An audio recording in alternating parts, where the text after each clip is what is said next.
How to log all devices out of your Twitter account.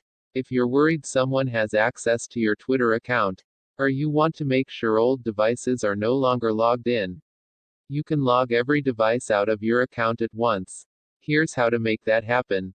We've previously covered how to regain control of a hijacked Twitter account. But sometimes you just want to make sure that every device and user is logged out of your account. This might be because you're selling an old device. Or maybe it's a corporate account, and you want to make sure that former employees aren't still logged in.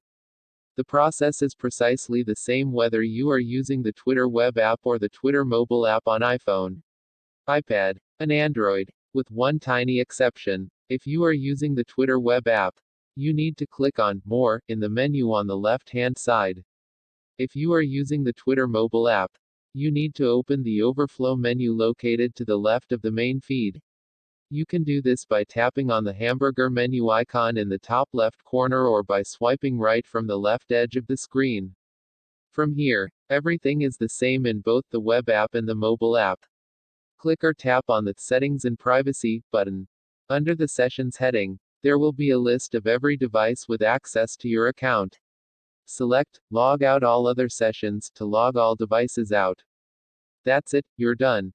Any other device that wants to access your Twitter account will have to log back in. If you're concerned that someone has the password who shouldn't, change your password immediately. If you don't, they'll just be able to log straight back in again. We also recommend you turn on multi-factor authentication so that even if someone gets a hold of your password, they still can't log in without having access to your phone. Text source, howtogeek.com.